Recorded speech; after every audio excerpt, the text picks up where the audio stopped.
Bonsoir à tous, nous voici une fois de plus avec une autre émission de À la recherche de l'amour, toujours avec le même objectif, apporter une direction qui va vous aider.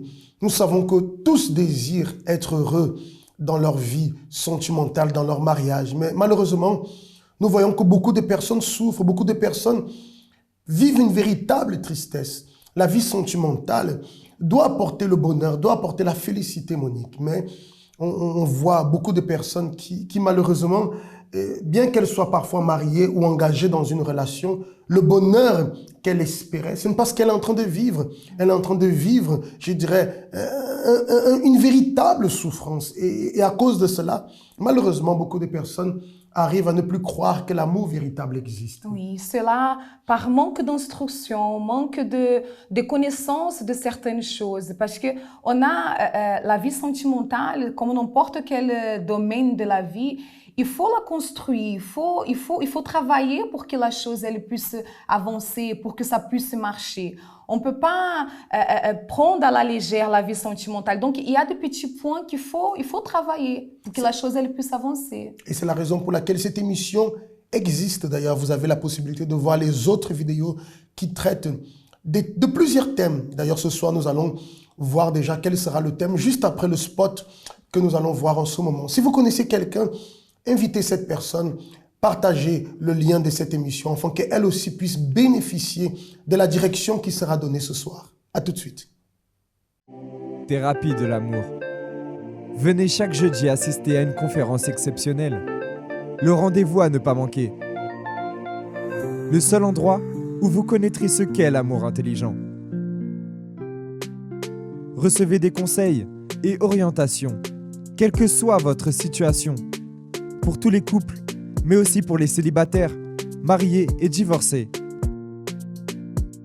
Découvrez comment construire ou reconstruire durablement votre vie amoureuse. Sachez comment s'aimer d'un amour intelligent. Chaque jeudi, à Paris, Évry, Nantes et Lyon. Ne manquez pas. Thérapie de l'amour, chaque jeudi à 20h à Paris, également à 19h30 à Évry, Lyon et Nantes. Il y a beaucoup de points que nous pouvons considérer, qui sont des situations que nous considérons comme des véritables ennemis du couple, qui sont des choses à identifier. Parfois, ce sont des réactions, parfois, ce sont des pensées, des choses qui sont là. Et lorsqu'on les identifie comme ennemis, on pourra donc lutter pour pouvoir remédier à ces situations.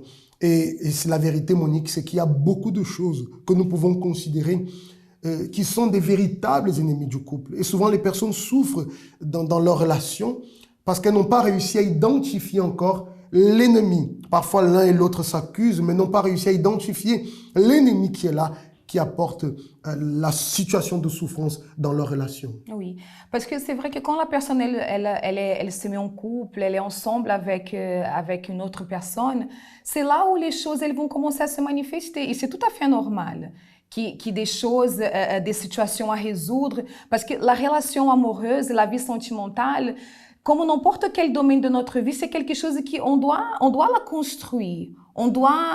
Il y aura des situations, des problèmes qui vont apparaître, qu'on va devoir savoir résoudre cela. Mais le problème, c'est que parfois, il y a beaucoup de personnes qui ne savent pas. Elles ne savent pas comment résoudre justement la situation. Et une situation en particulier, ce que nous allons parler ce soir, sans plus tourner en rond, on va aller dans le vif du sujet, qui concerne la jalousie. Et à ce sujet, j'aimerais dire que tout mari porte en lui, je dirais, une faible dose de jalousie. Et toute épouse, ce qui est quelque chose de totalement normal. C'est un équilibre. Je vais donner un exemple, avant qu'on entre vraiment dans le sujet. Je vais donner un exemple. Imaginez-vous que je sorte dans la rue et je vois Monique qui parle à un inconnu. Par exemple, qui parle à un inconnu et par exemple qui rigole. Naturellement, la jalousie que j'ai pour elle va se manifester. Je vais chercher à savoir. Bien sûr, quand je dis la jalousie, ce n'est pas que je vais venir avec un air. Non, je vais venir chercher à savoir qu'est-ce qui se passe, qui c'est. Et ça, c'est la jalousie, c'est tout à fait normal. Je veux dire, d'une certaine façon, je protège celle qui m'appartient, entre guillemets, on va dire comme ça. Pourquoi? Parce qu'on a une alliance. C'est la femme que j'aime, c'est la femme avec qui j'ai établi une alliance. Donc, c'est avec moi qu'elle a cette alliance et avec personne d'autre. Et vice-versa avec l'épouse. Ça, c'est la jalousie. Dans la Bible nous parle de la sainte jalousie. Dieu est jaloux pour nous. Pourquoi? Parce qu'il nous a créés, nous lui appartenons. Il ne veut pas que nous soyons donnés à un autre, à une autre. Il faut que nous soyons totalement à lui. Et c'est un peu la même chose qui arrive dans la relation entre le mari et l'épouse. Mais c'est là, à un niveau, je dirais, sain. C'est un soin que la personne est là vis-à-vis de l'autre. Tout à fait. Mais ici, la jalousie, alors parfois, elle arrive à un moment où elle déborde. Et c'est là où on entre alors dans la question de ce soir. Oui. Alors la question, c'est la suivante. Comment vaincre la jalousie dans le couple? Comment vaincre cela? C'est vrai, c'est bien vrai que pour la personne qui sent la jalousie, ça c'est un sentiment terrible qui est à l'intérieur de la personne. Excuse-moi de te couper, Monique. La jalousie, maintenant, on est en train de parler dans le sens où ça excède, ça dépasse. Ça dépasse. Parce que c'est vrai que n'avoir aucune jalousie pour la personne aussi, c'est pas normal. Voilà, c'est un peu bizarre quand même, de jamais sentir cela. Mais, comme tu viens de dire, c'est quelque chose qui doit avoir cet équilibre. Parce que quand cela dépasse, c'est pas bon. C'est pour cela d'ailleurs qu'on a parlé au début que parfois il y a des gens qui rentrent dans des situations terribles à cause de cela. Donc on avait noté ici quelques points, par exemple, parce que pour la personne qui elle est jalouse, il y a pas mal de choses que l'autre personne elle peut provoquer aussi en elle. Par exemple, lorsque la personne elle ne parle pas où elle va. Hein? On va donner l'exemple, le mari qui sort du travail, la femme elle sait qu'à telle heure, il a l'habitude d'arriver à la maison. Mais l'heure elle passe, et le mari il n'arrive pas à la maison. Donc pour la femme, c'est juste un exemple, ça peut arriver aussi avec l'homme. Pour la personne qui est jalouse, ça c'est déjà une raison pour qu'elle puisse commencer à alimenter, créer des idées. Parfois la personne qui est en train de faire cela, elle ne fait rien de mal. Mais parce que l'autre personne, elle a déjà cette jalousie, son attitude n'aide pas non plus. Il y a des personnes qui ont cette tendance déjà, et c'est souvent ça. Souvent le mari dit comme ça, je ne comprends pas. Mon épouse, elle est trop jalouse. Voilà, c'est ça qu'on dit. Ça dépasse, c'est trop. Et la personne qui manifeste cette jalousie, comment c'est une personne, c'est irritant, c'est embêtant. Parce qu'elle veut tout savoir, elle veut tout contrôler. Mais la vérité, c'est que personne ne veut être à côté d'une personne qui réagit de cette façon. Donc il y a cette réclamation de la part du mari. Et parfois même, c'est le contraire. C'est l'épouse qui réclame. Ou les personnes qui sont en couple, ah c'est mon fiancé, c'est ma fiancée. C'est pas bon. Mais la personne qui dit que l'autre personne est trop jalouse doit comprendre. S'il y a cette jalousie, on dit qu'il n'y a pas de fumée sans feu. C'est qu'il y a quelque chose, qui est en train, ou des choses qui est en train d'apporter, de faire en sorte que cette jalousie, elle se manifeste de cette façon. Tu parlais du mari qui rentre du travail, par exemple, et qui ne dit pas où il était, et ça ne fait qu'alimenter. Mais il y a d'autres choses aussi. Par exemple, le mari qui ne veut pas passer le code de son téléphone, par exemple, à son épouse, qui cache. Je dis le mari, mais c'est aussi l'épouse qui ne veut pas passer, qui cache ses messages, qui lorsqu'il va parler au téléphone, parfois, va dans un coin pour parler. Ça, c'est pas bon. Donc, si l'autre personne est jalouse, ce genre d'attitude ne va faire qu'augmenter et donner des raisons. Elle va dire, tu vois que j'ai raison d'être jalouse. J'ai raison d'être jaloux parce que regarde son attitude. Donc, la jalousie, il y a des choses qui provoquent la jalousie. Et au lieu de regarder que l'autre personne est jaloux ou est jalouse, il faut se dire, qu'est-ce qui est en train de provoquer cette jalousie? Oui, il y a aussi le cas de la personne que elle ne donne pas l'attention qu'il faut à son compagnon, sa compagne.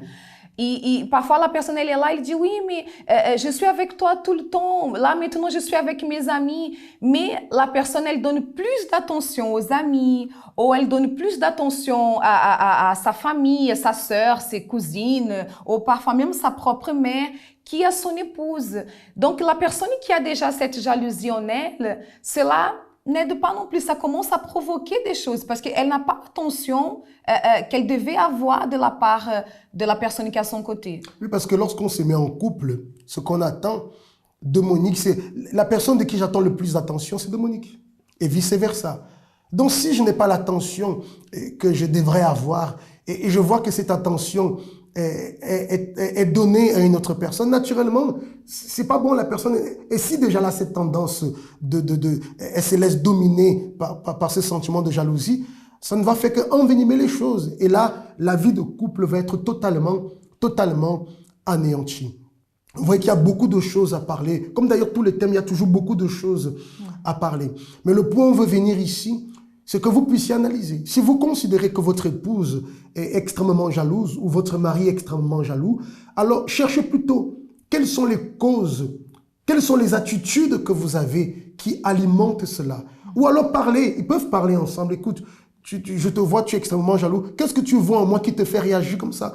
Ça revient à la communication. Oui, et tu sais, Isaac, juste une chose, excusez-moi de te couper, mais tu avais parlé là tout à l'heure que quand il y a une réaction comme ça de la personne qui est jalouse, l'autre, il va toujours dire, ah, mais toi, tu es très jalouse ou très jaloux. On voit que quand la personne, elle parle comme ça, elle est en train de retirer son regard du problème pour pouvoir parler que l'autre est jaloux, au lieu de se concentrer sur le problème. Le problème, c'est pas, là, dans ces cas, c'est pas la jalousie que la personne manifeste, mais c'est les attitudes que l'autre est en train de provoquer en elle, en lui, cette jalousie. Qui apporte cette jalousie. Donc voilà, c'est ça, c'est analyser qu'est-ce qui apporte cela. Une fois que les deux parlent, ils vont découvrir, non, tu sais, parfois tu agis comme si, ah, parfois tu fais ça, parfois tu fais ça. L'autre prend en compte et à deux, ils vont faire ce travail pour pouvoir vaincre cette situation. Alors, si vous êtes concerné par ce cas, alors vous avez déjà une direction de base pour pouvoir vous aider. Si ce n'est pas votre cas, tant mieux. Si un jour ça arrive, vous avez déjà aussi les éléments pour pouvoir résoudre la situation. On voit en ce moment ensemble une expérience d'une personne qui est en train de participer à des conférences de la thérapie de l'amour et on se retrouve pour la fin.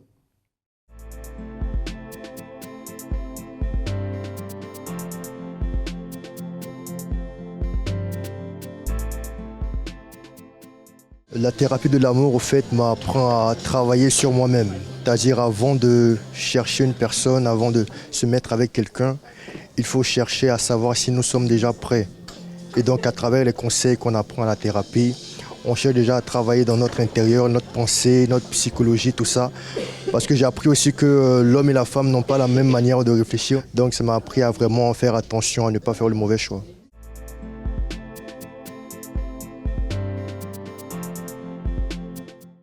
Très bien, on vient de parler de ces points par rapport à la jalousie. Mais là, c'est juste quelques points qu'on a pu parler, discuter ici avec vous. Mais à propos de ce sujet-là, il y a beaucoup de choses à parler. Il y a plusieurs types de jalousie, il y a plusieurs situations, n'est-ce pas? Et effectivement, et quand le temps de l'émission ne permet pas de tout parler, alors la prochaine émission, on va parler d'un autre point qui concerne maintenant la personne qui est jalouse, hein, la personne qui est jalouse. Je ne vais pas entrer en détail ici, on parlera la prochaine fois. On arrive déjà à la fin de cette émission. Vous pouvez retrouver toutes nos vidéos sur le compte YouTube du Centre d'accueil universel ou sur la page Facebook de la thérapie de l'amour. On vous dit alors à très bientôt.